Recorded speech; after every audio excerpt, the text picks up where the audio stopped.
全华班，然后买车呢，看到没？买个自行车。我要有100万，我肯定买这个车。这个时候不要100万，这是30万。我觉得它值100万。太牛逼了，家人们！刚刚路过这个华为的展厅，直接让我连接他们的。日照金山啊！天哪，牛逼牛逼！我这个 Mate 70也有啊。你有没有啊？为什么会有这个东西啊？你702没有啊？你不配是吧？你没有星闪是不是？领养来的孩子。没有星闪啊？你捞了呀？ Hello， 大家好，欢迎来到离线玩家2的频道。最近华为 Mate 80系列发布了，我们也是一如既往的没有首发买到原价的大杯和超大杯，已经订了很久了啊。所以我们今天视频主角就是华为 Mate 80标准版麒麟9020处理器，5750的电池。那么我为它挑选的对手是。 还有上一代的老将啊，华为 Mate 70标准版是9010的处理器，5300的电池。什么老将新将啊，都是垃圾啊！我这个华为 Mate 70啊，前不久发布的，拥有华为目前最大的6500毫安时电池啊。当初不是错误了吗？哎，上次跟 S25 Edge、iPhone Air 那两个垃圾比，根本就发挥不出我们华为 Mate 70 L 的全部实力啊！今天就来收拾一下。你上次也没有很好啊。 那你别管，反正今天我们3台都是华为，好吧？全华班，今天就来看一下谁是最强。哦。然后我这个是9020A 的处理器啊，因为我这是12G 版本的。920B 嘞。B， 你是个 B。你是个 B。你这个是 B。哎呀，太复杂了，不管，反正就是处理器比70好，比80差。但是我这台 Mate 70标准版的电池效率只有96%啊，毕竟是训练老机器了，所以今天这个续航上稍微宽容一点吧。这是闹麻了呀，兄弟们，3台手机系统都不一样。我这个 Mate 70标准版是鸿蒙4的系统，已经是最新的呀。对，然后呢，这个 Mate 80是鸿蒙6，旁边的 Mate 70 Air 是鸿蒙5啊，搞什么呢？真服了。那今天的亮屏时间肯定是以我为准啊，我6500毫安时肯定是坚持到最后的了。真的吗？真的吗？对呀，不是我吃屎。然后现在已经使用了8分钟了，因为我们刚刚更新了一下新赛季的金铲粘。然后我发现这个 Mate 80上面写的是5A 的信号啊，还刚刚下载挺快的嘞。哎，这个我们2个手机就没有了啊，它独占不行。那么相关设置流程呢，我们打到公屏的某个地方。大家如果喜欢我们的视频，不要忘记了一键3关注。接下来开始今天的流程吧，我们先来打王者荣耀。我刚刚发现我的这个华为 Mate 70刚刚自动连上了这里的购物广场以及那个健身房的 WiFi 了，可能以前的记录，然后现在已经关闭了啊。 3台华为最高都是120帧加上4兆的画质，不能120和 HDR 同开就那样了吧？经典经典。先来把5v5，我们进游戏了，先看一下3台亮度啊。因为今天是个阴天啊，环境也不是特别的亮，是中间的 Mate 80会稍微亮一点，你们人都开始走了，是右边的 Mate 70 Air 这个屏幕是最暗的。我屏幕最大，暗一点也是理所当然的。就开始洗了。你怎么游戏刚开就骂人呢？我们开局挂机了一会儿，然后我就自动在野区啊，然后就被对面反野打死了。我的队友不是人啊，畜生。刚才汉堡非常自信说啊，帮我选个韩信啊，然后一进去说妈的队友怎么不帮我？你们不是他队友吗？你们不是他队友吗？我线都没清完呢，队友让他在挂机，队友。我们3个同时挂机了，刚刚。我们3台手机音量都调到了50%，我们听了一下，大小其实是差不多的，但都比正常来说会小一点吧。我感觉没有很大的声音哦，我从对面来听的话。2025年了，朋友们，我这个 Mate 70的标准版这个游戏调度还是跟之前一样啊，在游戏死亡之后呢，调到60帧，但是活着之后就是120了。你们2个有这样的问题吗？完全没有问题，我这把游戏才打了12分钟。不是，你这 Mate 80怎么这么亮啊？就你的暗一点啊，一开始不就是吗？我打的时候也感觉啊，我当时还重新开关了一下，但是它就是这么亮，打得我好难受的。那么第2把呢，我们就打90加 HDR 全开吧，看看这个负载他们能不能稳得住啊。我们这把都是开的 HDR 啊，感觉还是左边的70 L 会稍微暗一点点。最亮的还是 Mate 80啊，那我们把亮度统一一下吧。这是70，它的90帧加 HDR 死了之后也是到60帧啊，看屏幕动的时候它也是60帧。对。第2把90帧加智力最高的王者荣耀5v5，我的 Mate 70呢帧率没有问题，但是它的亮度调度非常不积极啊，我打着打着它亮度就会变暗，玩的有点难受吧。80什么问题都没有。Mate 70标准版的还是跟上把一样，在死了之后变到60帧了，帧率和网络也没有任何问题。打完2把王者之后啊，我们来看一下电量啊，我的 Mate 70还有83的电。83啊！我觉得这个96电池效率未免亏的有点太多了吧？80是91的电，702是90的电啊。虽然现在没有它的表现好，但是我们会后来追上。感觉会越来越差的。接下来我们在这里测一下信号吧。我们刚刚在微信里面录了1分钟的视频啊，这个 Mate 70是不能够调用原相机的。另外2台拍的是720P 30帧啊，另外2台大小也会大一点。我们现在同时发送。这一点华为的这个鸿蒙系统还是会比较好一点啊，而且它在拍的过程中还能变焦啊。来吧3、2、1点。鸿蒙的经典就是前面这一节是假导出，对，就是导出啊。哎，中间的 Mate 80非常的快，已经发完了。这就是5A 吗？5A 网络啊，Mate 70 Air 也发完了，然后 Mate 70还在导出，它导出还没导完，它导好慢，它现在才导完吗？哦，它现在发送是很快的。对，我们现在同时进入相册看一下视频的大小啊，很明显，另外2台鸿蒙都是50多兆，然后这个 Mate 70呢只有10兆，但是它反而是速度最慢的，因为它导出的太久了。对，我们刚刚在看这个屏幕的时候，感觉 Mate 80它这个屏幕有一点那种泛绿的感觉啊。然后我们进到它的这个色彩调节与色温看了一下，发现只有80呢是有这个自然的，也就是环境色自适应了，其他2台都是没有的啊。那我们就给它调到标准吧。现在再看一下这个屏幕，怎么感觉还是有一点？那就这样了啊，就大家都调到一样的了。我们现在在他们的应用商店里面下载同一个软件啊，但是这个 Mate 70大小会大200兆左右。然后呢，3台手机我们已经重新开完过它们自动亮度了，现在就是这么个情况了啊。来吧，我们来点击一下下载，3、2、1点。中间的华为 Mate 80是5A 的网络啊，我看上面的话都能达到个20兆左右啊。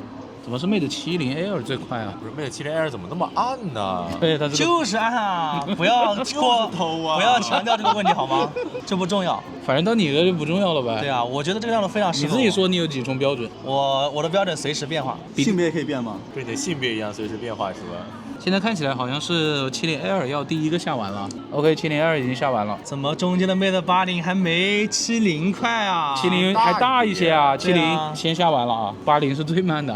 现在我们在用电信卡打电话，联通卡刷抖音啊。等一下，中间这台手机是谁的？是谁的？银幕的呀。银幕的。对呀。什么意思呢？就是，好，我们来刷啊，慢刷，感觉这个点赞还是有一点点那个。会慢一点点的感觉啊，这个70就还可以，70 Air 感觉也有一点啊。对，来慢刷感觉没有什么问题啊，我们再快一点。哎，80还挺流畅的，80还 OK， 但是感觉这个70有一点点差哦。好，那我们再最快吧。哎呦，70这个加载挺明显的。我这个70表现最好吧，到现在都没有加载啊。现在我们在用联通卡打电话，电信卡刷抖音啊。来吧，慢刷。韩宝，你号卖吗？不卖啊，我自己欣赏。慢刷没什么问题啊，那我们再快一点。感觉还是70会差一点点，其他2台好像没什么问题啊。这就是原生鸿蒙嘛。那我们再加速最快。那在这个环节的话，就是70是整体最差的，80在他们中间，70 Air 感觉是最好的。现在我们准备步行导航去北辰了，本来是打算用自带的地图，技术系列4.3还没有，所以我们还是用高德地图。现在这3台手机的亮度是中间的 Mate 80会稍微低一点啊。刚刚我们已经开关过自动亮度了。其实叫啊，是不是 Air 最亮？稍微低一点。是不是现在 Air 最亮？一点。是不是现在 Air 最亮？开始导航。开始导航之后呢，3台手机就全部都在这个路上，但是我们现在是还没有在路上的，那路在那边啊。我们已经导航了4分钟了，期间呢，它的实时位置呢一直都不对啊。我们明明是在道路的右侧走的，但是它一直显示我们在马路上。然后现在我的 Mate 70 Air 还有85的电，显示已经使用了1小时15分钟的手机了。那我不叫了，85，我觉得80是87。我严重怀疑我这是 Mate 60啊，现在还有75的电。60可能只有60多了。现在导航让我们直行，然后我们理所当然的就走错了，我们会选择左转。啊，你现在已经这么理所当然了吗？看看3台手机会有什么变化？来吧，我们左转吧。走错了，我们往前走了10几米，只有 Mate 702它的位置才变对啊，另外2台还没有，特别慢啊，这个表现很一般。但是我停下来，这个702又回去了啊。你们2个都没变过呗？没有变。那我们俩往前走吧。要吃橘子了。冬天了呀，吃橘子吗？吃砂糖橘。好了，70好了。对了80也好了。Mate 702走到另外2台华为位置变化的地方的时候，702已经率先给我规划了路线，让我回去，知道我走错了。哎，2个垃圾！那你回去吧，你回去吧，你回去，赶紧滚！你回去。702就牛逼啊！哎，他上一次其实表现就还挺可以。对啊，还是70，然后80。往前走了几步啊，我这个 Mate 70给我规划了往回的路线啊。80离我不远，一样的，稍微慢一点。怎么声音就变小了呀？挺大的，继续走啊！又往前走了几步啊，Mate 702又率先规划了，让我直行了啊！无敌是多么寂寞，他好屌啊！现在，我的 Mate 70赶紧滚啊！别说了，没有规划呀。你规划了吗？没有，只是实时位置对了。别赶紧滚啊！往前走了10几米啊，我的 Mate 70给我规划了往前的路线。这跟70 Air 一样了呀。现在只剩80了，拜拜拜拜拜拜。哎，又是差了快10米，80最后规划路线。导航现在让我们右转啊，我们还是传统啊，一路向西，好吧 Holy shit， 扳回一城啊！我这个 Mate 70实时位置是准确的，就在我们这个路的这个上面呀。你们俩呢？还在十字路口那里。走吧走吧，我已经习惯了。都好啦。都好了 OK。我们往前走了几步，3台手机都同时规划了，但是路线不是太一样啊。我的702呢是让我回头，70和80就是继续往前走。这会计是好马呢。你回头吧，又要回头了。我往前走几步就会给你们规划一样的了，那说明我要规划2次，我这个更灵敏，说明傻逼一点，是不是这个道理？赶紧走吧。我又往前走了一截，我的702给我规划直行的路线了，并且过程中它的实时位置对的。你看这么短的一段路，我的702就给我规划了2次，说明它的规划速度非常灵敏，非常的积极啊，是不是我最好？说明你是敏感体质，这个我最清楚了。70和80让它实时位置都在规划路线上，与实际位置稍微有一点点偏差。我们继续往前走吧。我们刚刚又过了一个马路啊，3台手机的实时位置都是对的啊，都是在道路的里侧。有人规划路线吗？没有规划路线。我们现在停在这个十字路口了，发现我这个华为 Mate 70有点虚空行走的问题。你别说了，都走了，都走了，都开始走了。不愧是全花班啊！但确实还是70走的多一点。我们过完那个路口了，我手上的 Mate 80规划路线稍微有点邪门啊，在那边要掉着头再过来，而且规划路线还是在马路对面。我的 Mate 70呢是规划了新的路线，就是在我们当前的位置上面。702跟Mate 70是一样的啊，那只有这个80比较奇怪了。那我们上次调了一下吧，看看它的定位会不会变化吧。走上来之后，让它走起来，80位置是对的，然后停了一下，现在又错了。啊，你看又对了，又对了，你看，走起来就对了。Mate 70没有变，还是在规划的路线上面。702也一样。我们导航了快40分钟，整个导航过程中呢，后半段呢3台手机表现是差不多的，但是前半段我的702可谓是遥遥领先啊。哎呀，这个精度非常准，规划路线呢也非常的积极。你们这2个手机都不知道在干什么。到后面那部分了之后呢，Mate 70跟 Mate 80基本就是1前1后吧，但是离 Mate 70 Air 还是有点差距了。现在是中午的11点53分，我的这个 Mate 70还65的电，80还有80的电，702还有77的电啊，我们才用了1小时51分钟的手机。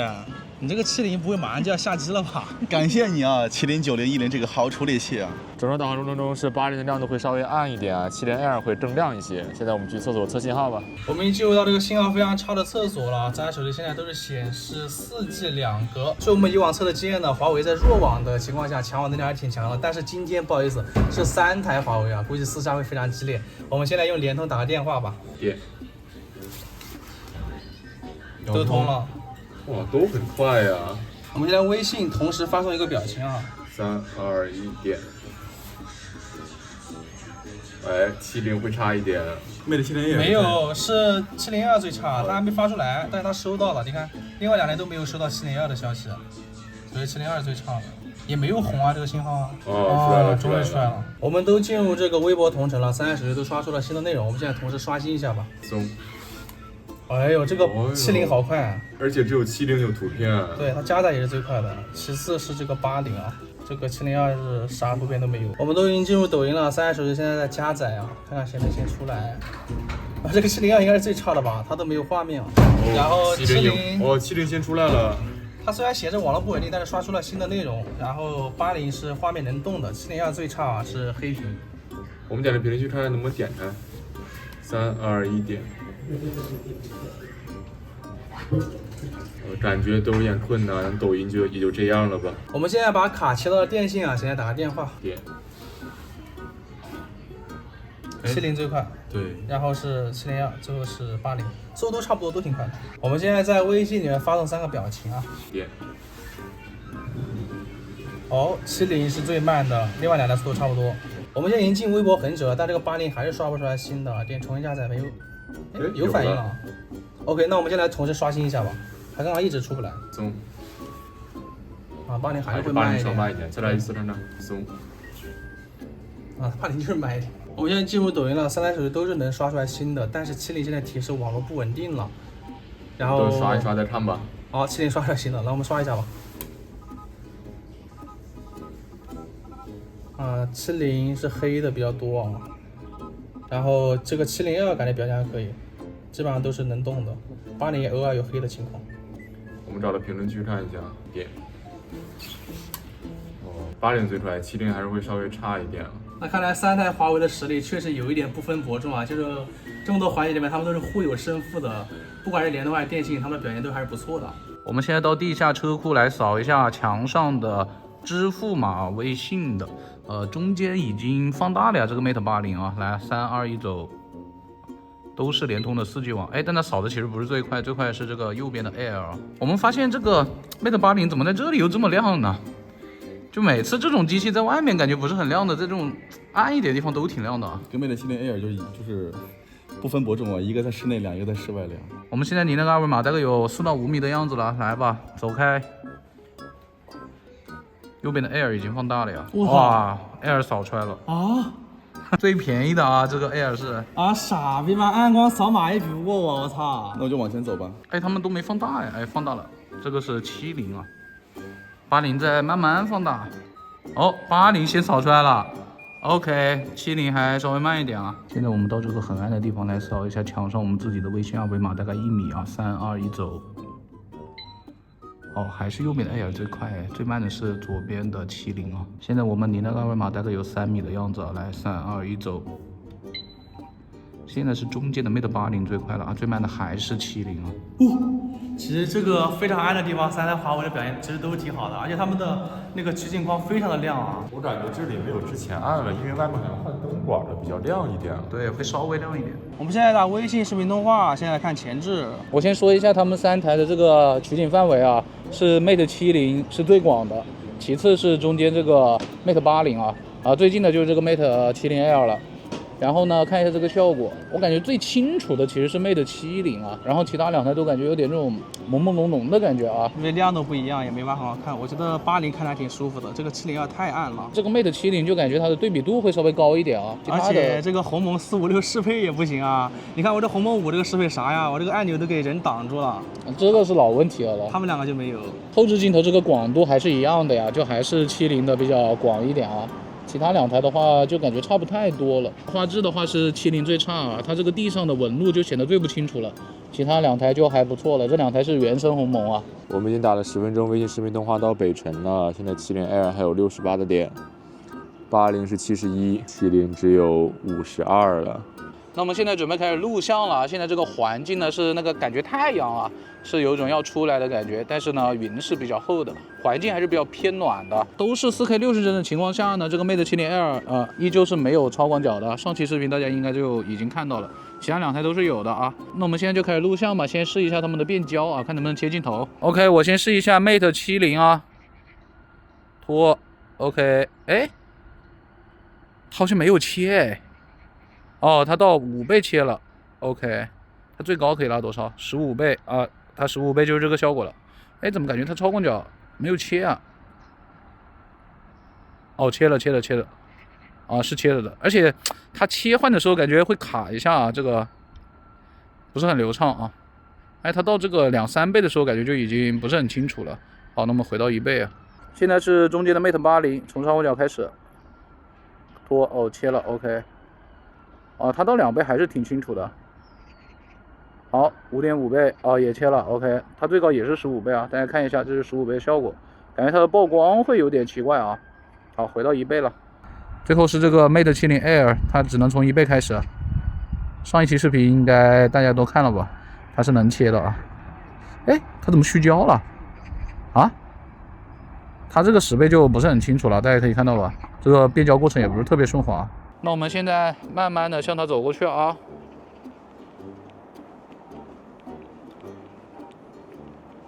好，现在就是朝你们2个走过去的这个效果，大家看一下谁的防抖会好一点啊。我从这个取景画面上来看的话，还是有点区别的。中间这个 Mate 80显得人非常的白呀，很惨白呀。这个 Mate 70呢，就感觉有点过黄了。Air 呢还行吧，介于2者中间。好，现在慢慢的转圈。大家感受一下谁的防抖好一点啊。今天没有什么太阳，就看不了眩光了呀。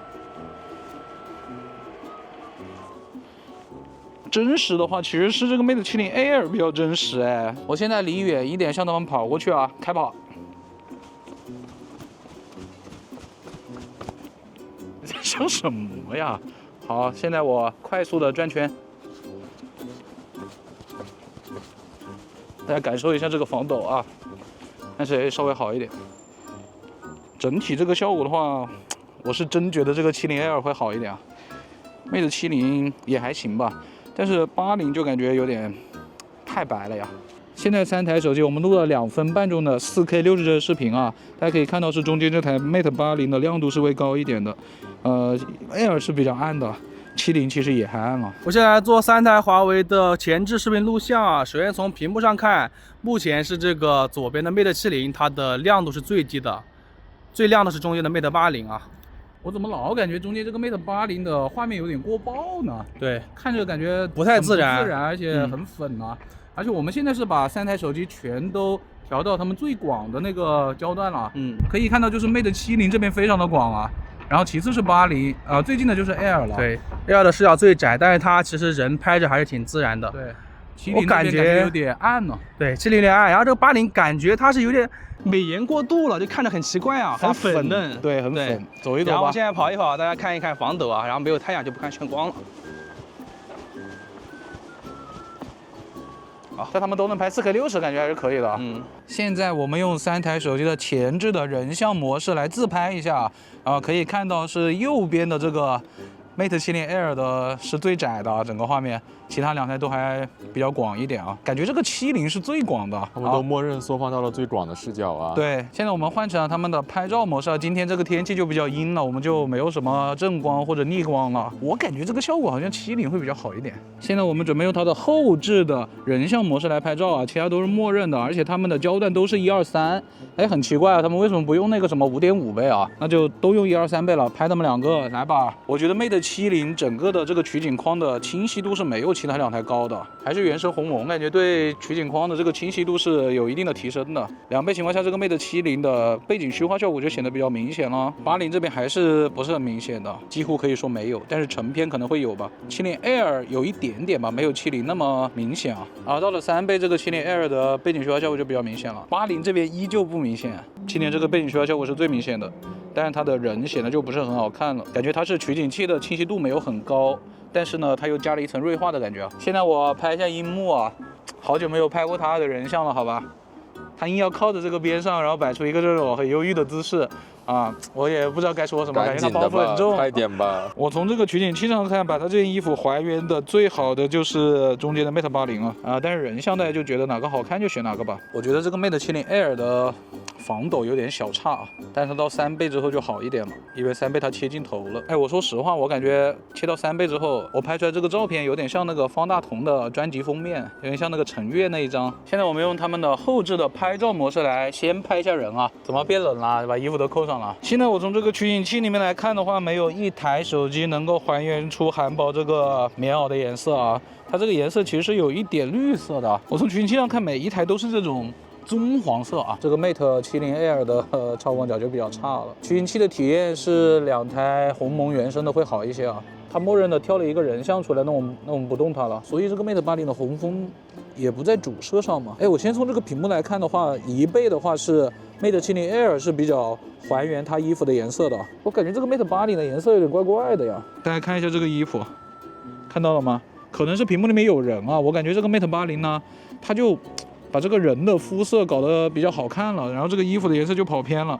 但是 Mate 70 Air 这边人也还可以，但是它衣服颜色是比较准的，相对来说是最准确的。接下来就直接到长焦原生焦段了，焦段有些区别，主要是这个 Air 是个3倍啊。华为 Mate 80从这个取景器上来看，这个颜色一定是不对的。长焦的话，我觉得颜色比较准的是70和70 Air。Mate 80总感觉它的曝光会比较高。取景器的体验我可能会选 Mate 80，但是成片在除长焦之外吧，我可能会选 Mate 70。我们还是按照惯例来拍一下那边的建筑物啊，也是从超广角先开始吧。还跟大家说一下，这3台手机我们全都用的是 Xmage 原色啊。查看这个东西的时候，突然发现了一个事情，就是这个 Mate 70啊，它这个操作界面好像是60帧的，80呢，很明显的就是会比较流畅一点啊，包括70 Air，感觉它这些动画什么都会好一点啊。哎，这原色鸿蒙确实感觉是流畅一些的。Mate 80这个整体的曝光是会显得要高一点啊，在这个拍景的时候，感觉 Mate 80就会比较准确一点了啊。这个1倍啊，直接到长焦原生焦段吧。70 Air 想救不了，我觉得成片应该70跟80没有很大的区别啊。我这里就再来一张10倍了。取景器确实是感觉 Mate 80会好一点。那么接下来再试一下长焦啊，拍那边的长沙音乐厅，从他们的长焦原生焦段开始，这张长焦原生焦段的取景器已经有很大的区别了。这个 Mate 80多多少少有点问题。这个地板的颜色好像有一点泛白，是不是？对，而且它的曝光是一直在动的，大家知道吗？这个有点奇怪啊。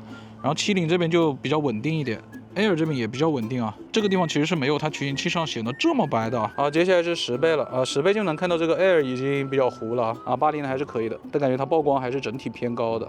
70我就觉得防抖会差一点，这个10倍。接下来我们就直接到30倍啦，拍那个长沙音乐厅，已经能够感觉到这个 Mate 70 Air 有点吃力了哦，80还不错，防抖我觉得70会差一点啊，我老是想对那个地方也对不到这个30倍。完了，朋友们 ，Air 最多只能30倍了，其他两台最多都是50倍啊，那70就赔一张30倍了。这次我们就拍那个牌子啊，我感觉70就是防抖会差一点，但是清晰度其实跟80好像没有很大的区别啊。朋友们，我看了一下成片啊，这个80刚刚非常明显的处理了一下啊。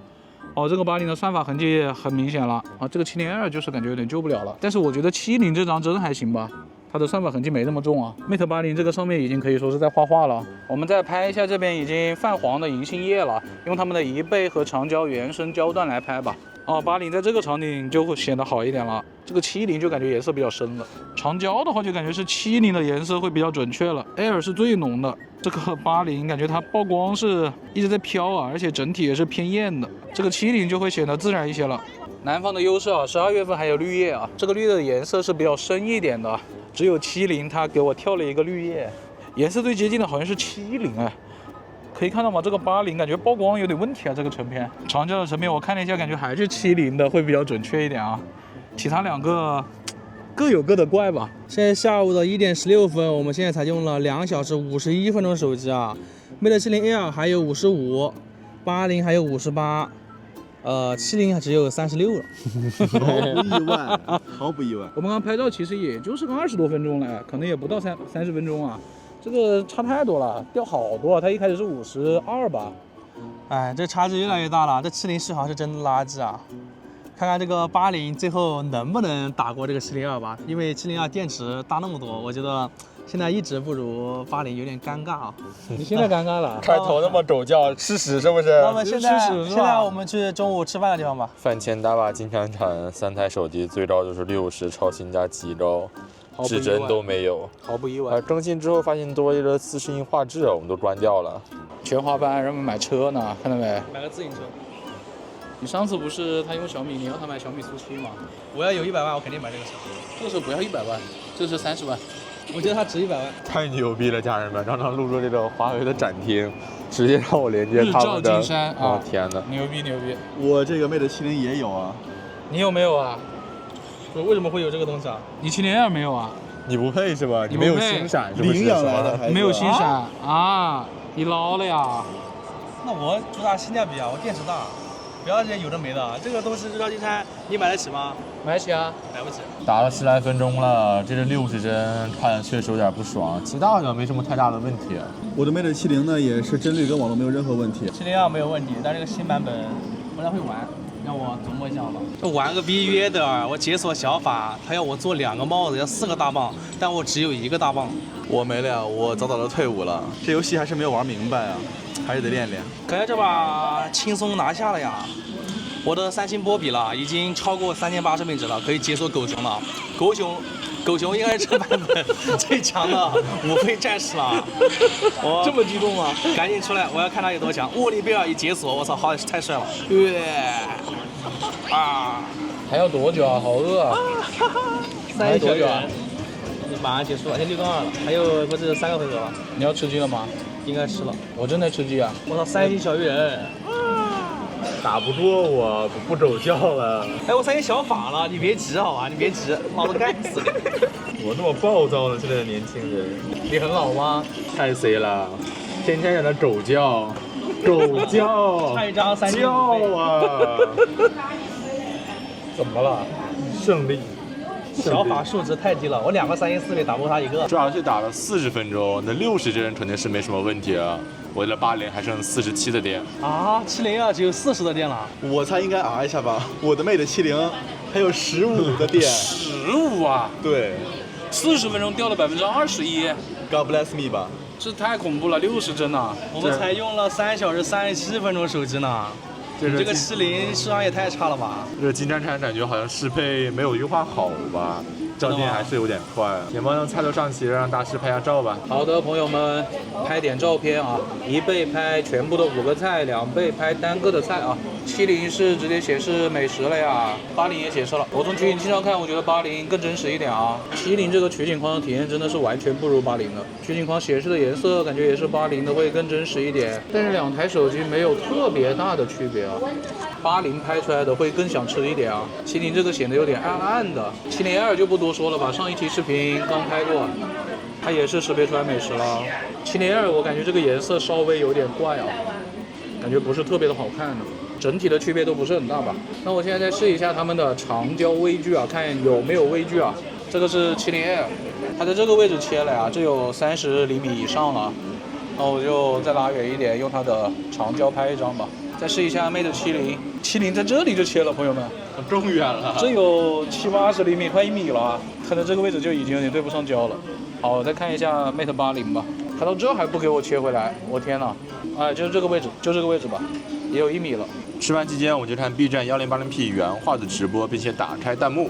我看一下现在亮度啊，亮度好像是左边电最少的 Mate 70最亮啊，你们其他2台是怎么回事啊？就是低头容易照不到光，然后抬起来呢，它亮度就会起来。我们就调高一点吧。朋友们，这里的碗呢比较小，它只有这么大啊。这边有一个朋友呢，要了一个大碗，他准备带饭了，爽不爽啊？怎么说？我觉得这个很好吃啊，今天这个菜非常的有食欲啊。那这个什么汤什么的拌一拌吧，好吧？你上次在费大厨怎么不拌呢？哎，别提那种臭事儿了。干什么？没见过韩式拌饭啊？这哪是韩式拌饭呢？哎，你就别管了，好吧？你就说韩不韩吧。朋友们，我们都已经吃完了啊，他刚刚也吃了1-2碗饭了啊，他现在又拌这么大一碗，好像是3碗吧，我其实忘了，感觉一直在吃啊。其实他是我们这边吃的最多的呀。你看韩宝都已经在那边玩手机了，你看看韩国真没什么东西吃啊。饭就应该吃完呀。他吃了那么多还没吃饱，又去拿那个免费的零食了，我真无语了。饭没吃饱呗。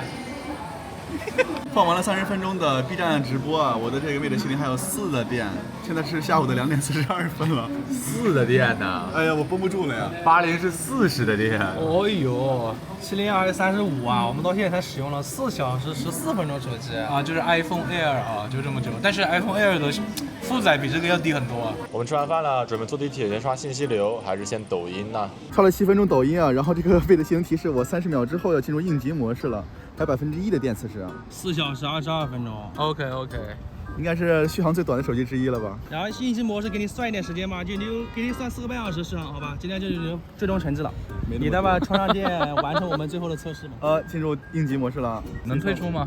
可以。哎，退出专机了，退出就关机。哎，退出就专机了。关机了吗？关机了。关机了。哎，你充嘛。哎，就给他算4个半吧，好吧？对啊。我的80现在还有37的电。70A 现在还有32啊，好尴尬呀！就算你96的电池吧，少30多。什么呀，这续航真的是。已经刷完10分钟抖音了，现在刷小红书。感谢Mate 70啊，让我提前过上退休生活呀。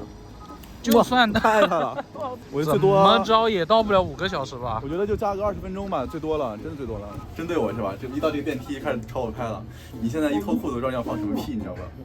我没什么话都没说，我怎么了？你什么都没说，但是你已经表达了很多意思了。已经在地铁上了，刷了10分钟小红书了，现在换淘宝了，看一下你们淘宝，好像没有什么奇怪的东西啊。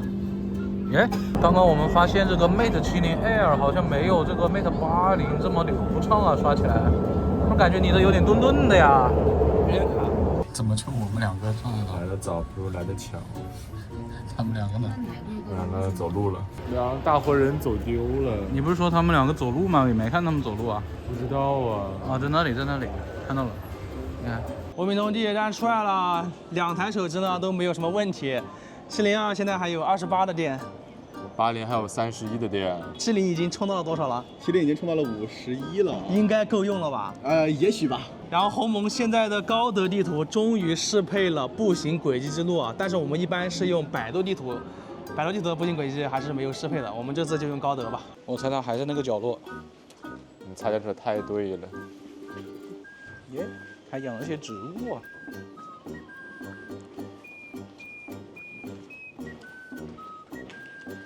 你们感觉到了没？好像下雨了。下了，已经下了。下了啊！步行轨迹了10分钟，已经到达目的地了。我们先来看一下起点啊。首先，这个起点的位置是只有702稍微对一点啊，但是它后面就不对了。对，后面的轨迹极其抽象啊。然后其他2台就都到对面去了，而且还是偏得很远的那种啊。在对面呀。啊，偏到了 vivo 的官方服务中心去了，什么意思呢？然后大家看一下现在这个屏幕亮度，好像是中间的 Mate 80会亮一点啊。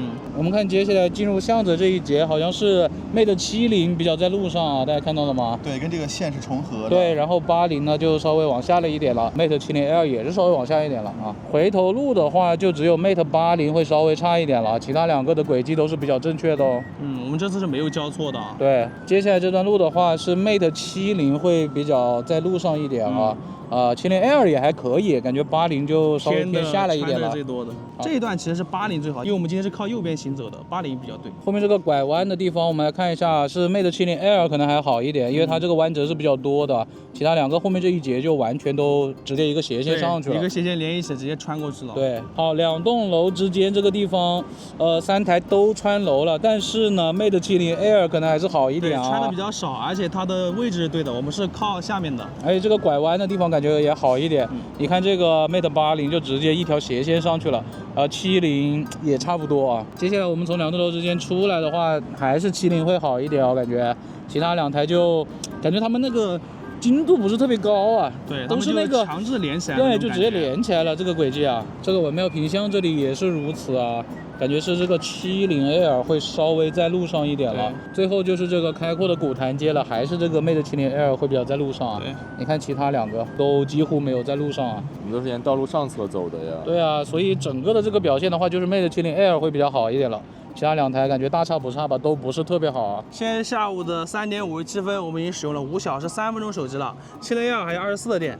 80还有26的电，哎，感觉差的不多了，缩小了呀，这差距。接下来我们打出去河西了，途中会用高德地图车载导航，重点都是他们隧道里面的导航表现怎么样。刚刚还有一个人想爆电量呢，爆个蛋啊！你也配？你没负10了是吧？我们已经上车了呀，然后3台手机呢，我们都调过他们的自动亮度了。这个自动亮度呢，是这个中间的 Mate 80啊，它会比较的亮一点啊。其次是这个 Mate 70L，最暗的呢就是那个 Mate 70了啊。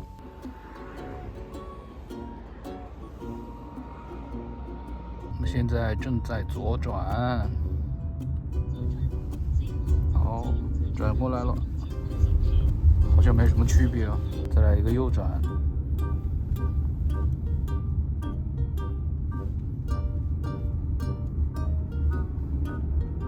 区别也不是很大吧？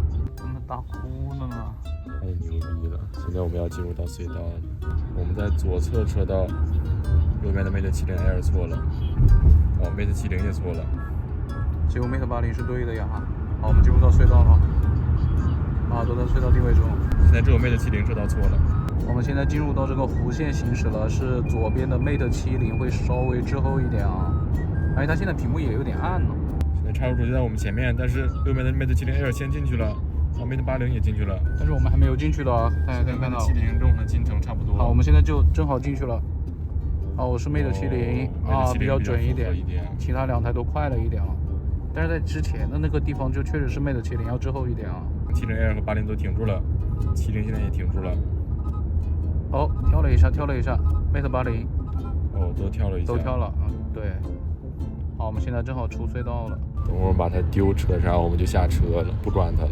我们导航了21分钟到目的地了。整个导航过程中呢，是 Mate 70的车道稍微有点不准，而且在刚进入隧道以及隧道弧线行驶中，它的是进程会慢一点。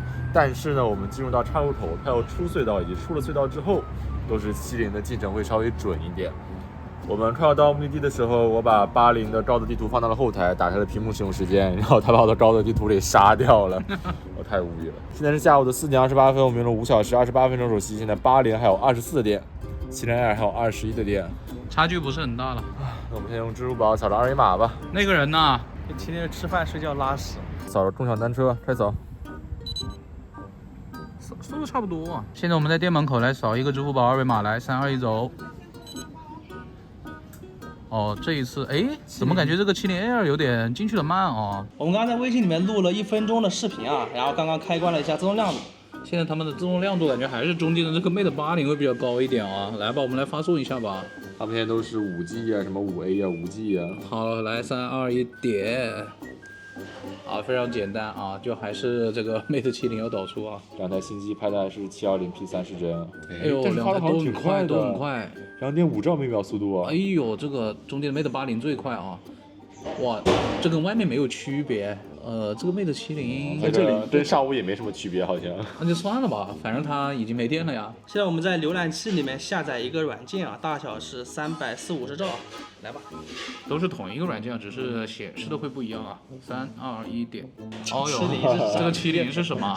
完全抢不住。5.4兆，这就是5A 的力量吗5A 的力量，确实。 10兆啊！我操，这真的飙到10兆。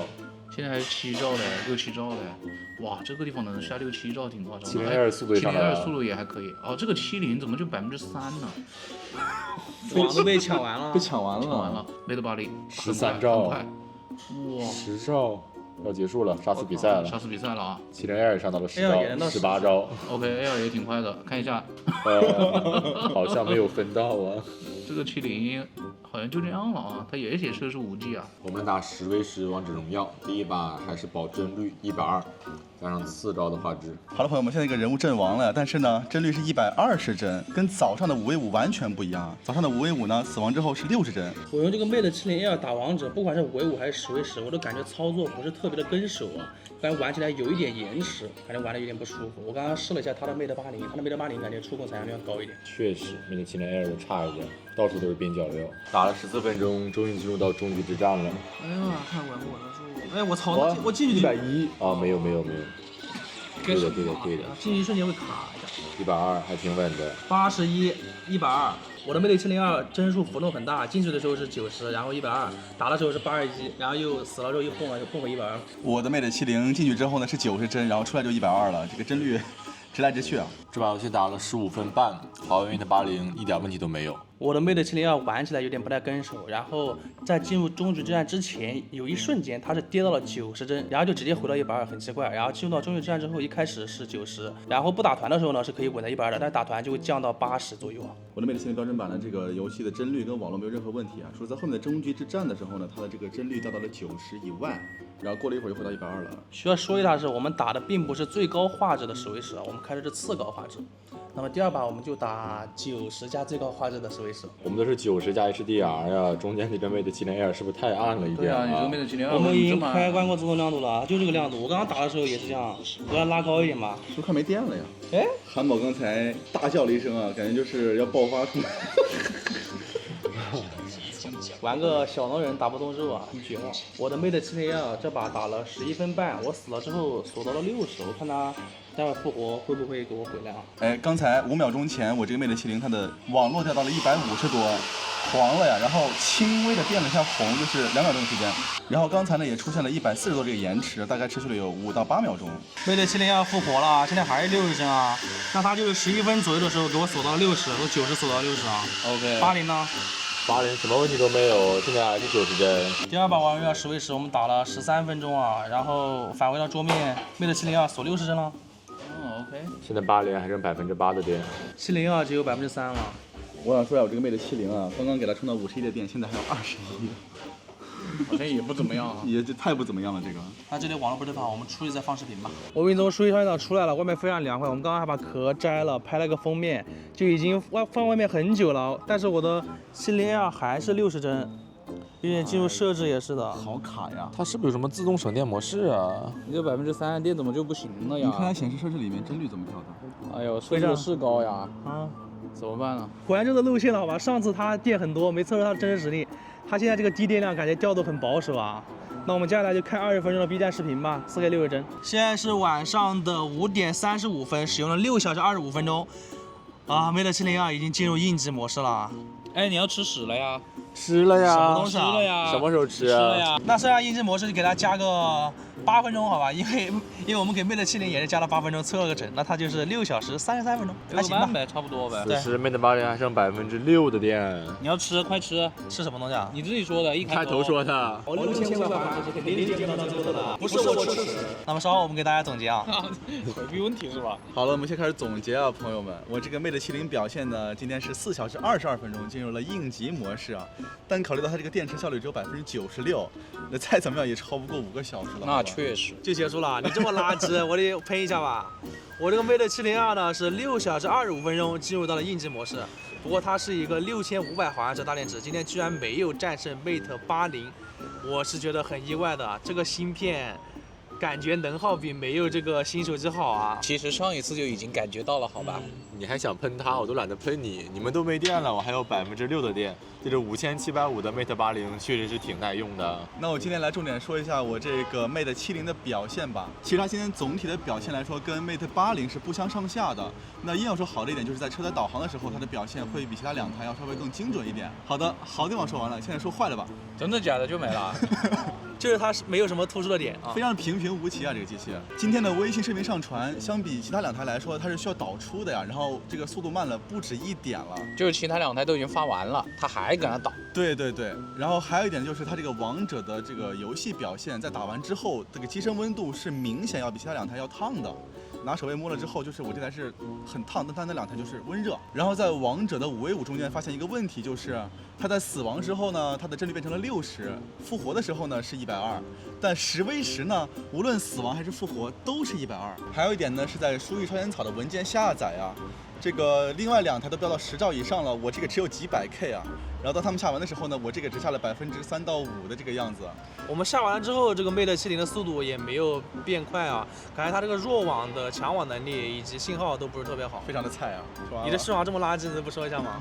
最大的一个问题就是续航实在是太差了啊！虽然是96%的电池吧，但4个小时20多分钟真不够看啊！而且中间还补到了51%的电量啊。然后直到我们这个流程结束之后，我只剩了20不到了。在 Mate 70没电的时候呢，其他2台都在30%以上啊。主要是我们今天的王者和金铲铲都比日常的画质会稍微低一点，才这么不耐打。今天我们这个6个多小时续航其实是有点水分的，因为我们的负载比较低，所以这个 Mate 70 Air 呢，虽然说有6个半小时左右的续航，但其实表现也是很一般的。至于表现呢，它今天好的地方主要是导航方面啊，它的步行导航以及步行轨迹记录，它的实时位置的更新以及轨迹规划比较快。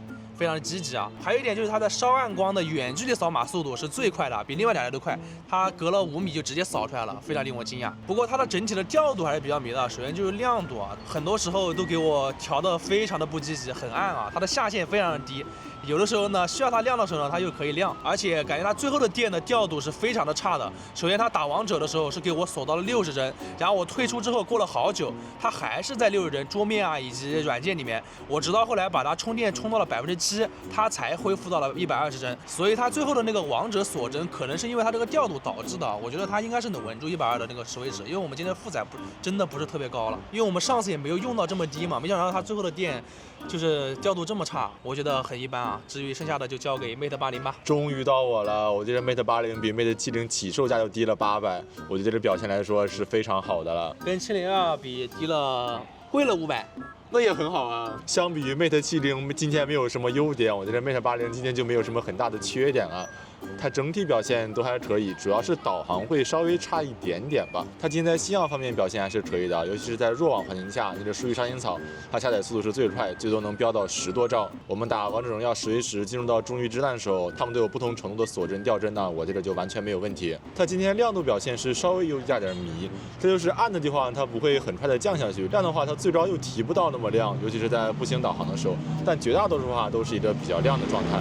这3台手机在测试里面表现都是还可以啊，毕竟都是华为嘛，他们信号都很不错。那至于影像方面呢，就交给大师继续来说吧。影像方面的话，今天这个白天，我觉得70跟80其实看不出来太大的区别啊。这个80呢，它主要是感觉曝光有点问题，一般情况下都会过曝一点点，然后70呢感觉就会欠曝一点点。它们的颜色其实都说不上准嘛，在某些情况下可能还是中间这台 Air 会比较准一点。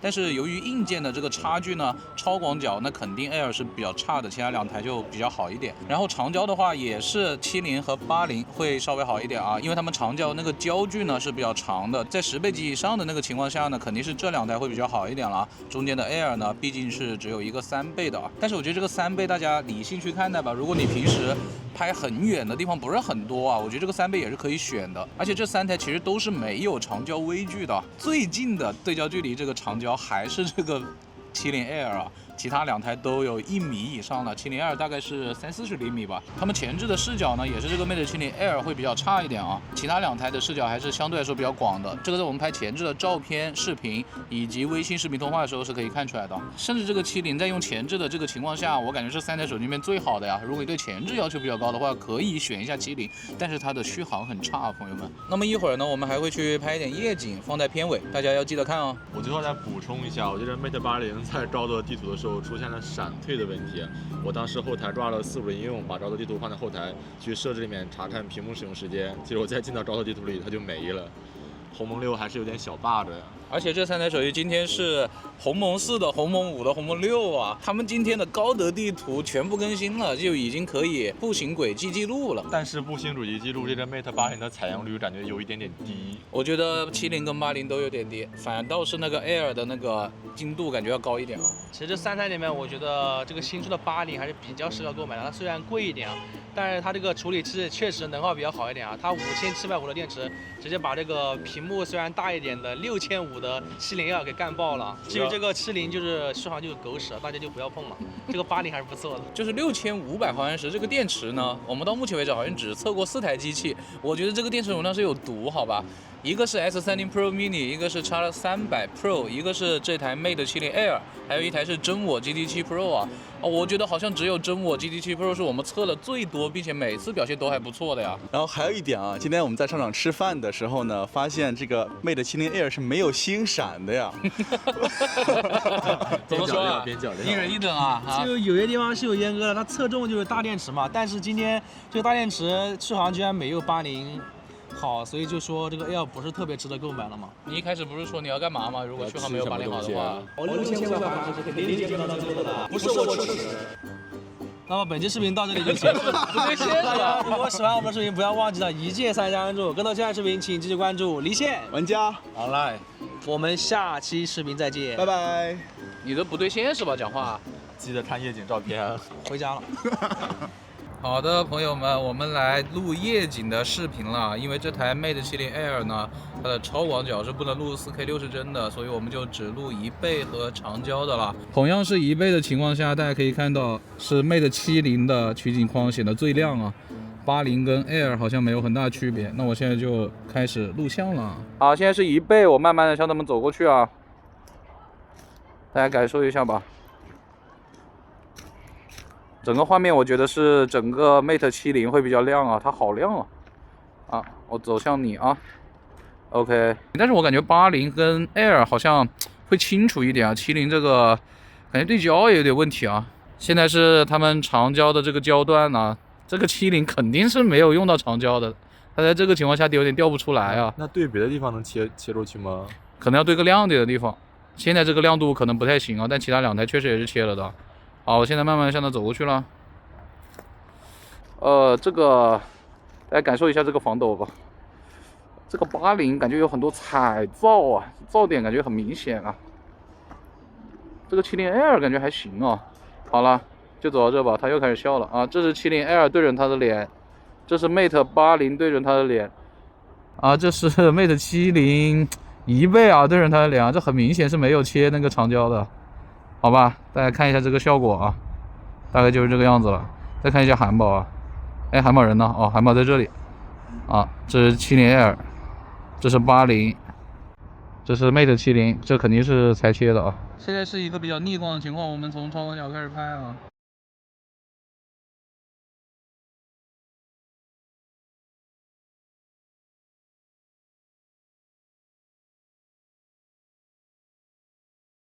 现在我们又到这个炫光神树下来了，大家可以看一下这个炫光，我动一下。哎呀，这个感觉 Mate 70 Air 比较明显啊，可以看到吗？超级明显，有一个很大的炫光啊。Mate 80也有一点吧，它跟70差不太多。感觉是可以接受的，但是这个 Mate 70 Air 就有点差，起码这是他们主摄的炫光。那我们从超广角开始拍。